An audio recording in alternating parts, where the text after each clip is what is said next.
What's the difference between project and product management? And yes, I know I'm filming this in a winter wonderland. Bear with me.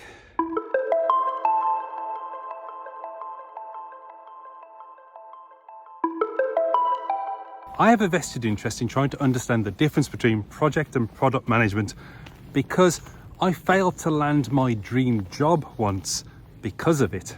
I applied for what I thought was a project manager job at Audible, and to be fair, the recruiter who linked me up with the role also thought it was a project manager job. However, it wasn't a project manager job, it was a product manager job.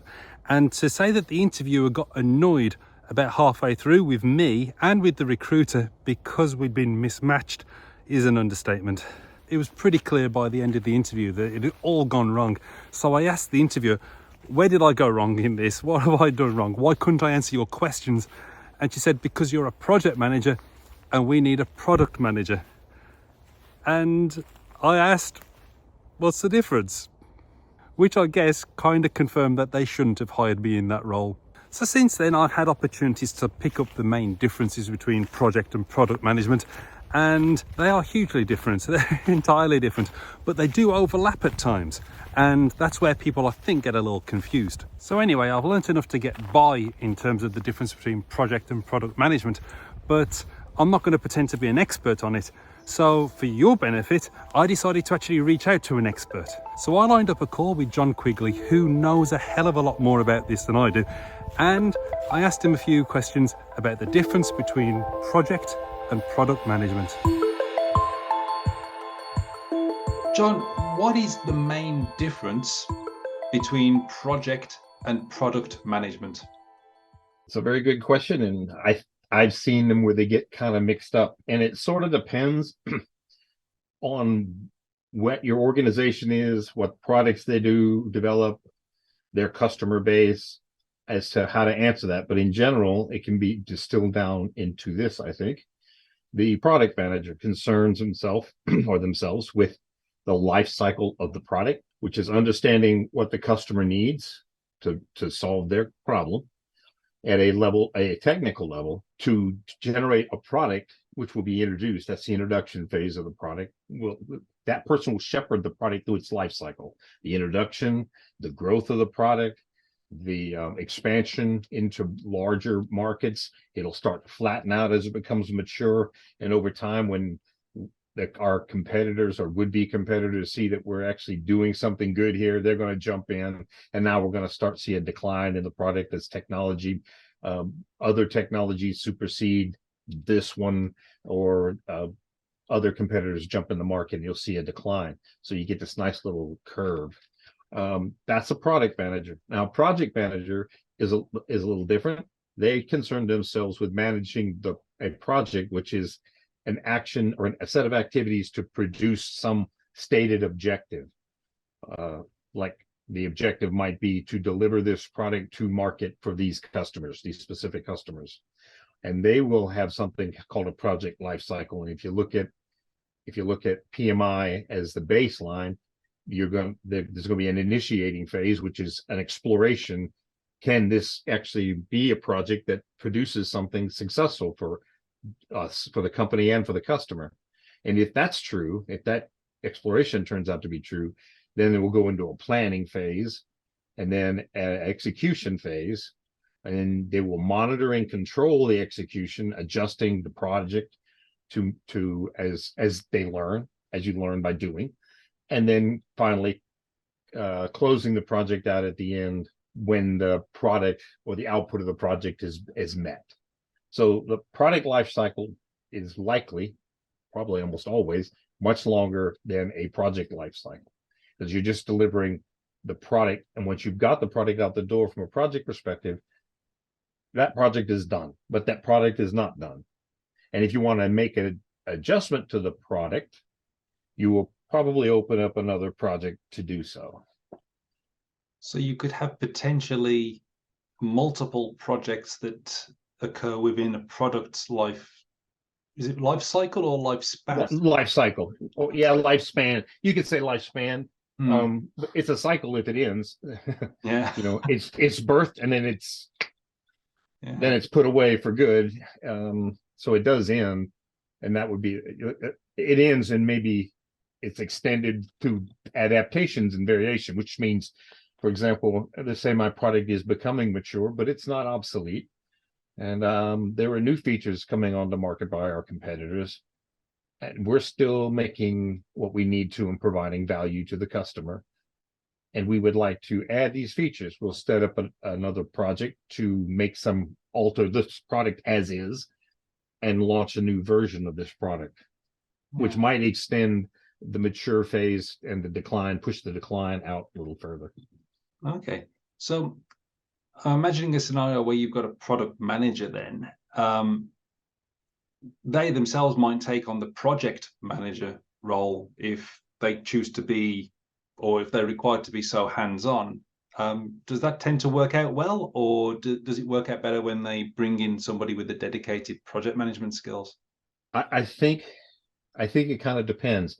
For example, if you're an OEM, original equipment manufacturer, you're developing products for your vehicle, you probably have an engineer that's leading the technical part of that. And since it's your vehicle and your customer, and most of that input, in my experience, comes from the marketing crowd. So in this case, part of what would be a product manager's role, that's outward facing to the customer and understanding what that customer wants and what they actually need, because how it's stated may not be exactly what they need. So the product manager sorts through that. And in some cases, like the OEM that I'm talking about here, the marketing folks would be hands-on and bring that input into the engineer. And then the engineer would manage the product, how the product is managed, including like the manufacturing pieces, what parts should be common across other platforms to improve the cost, how to structure the part in terms of these sets of variations go here and these sets of variations in the product are applied to this customer. That could be done at an engineering level and not necessarily a product manager. So there's times when the lines get blur for sure, and it depends. It's going to depend on what you're working on and how the organization is structured. So what would you say are the key overlaps between project management and product management? This is a big deal because the project will not be successful unless they understand the scope of the project or the objective, right? They have to understand what the objective is, and the product manager holds that largely in their hands. They're the ones outward facing to the customer almost exclusively, not the project manager.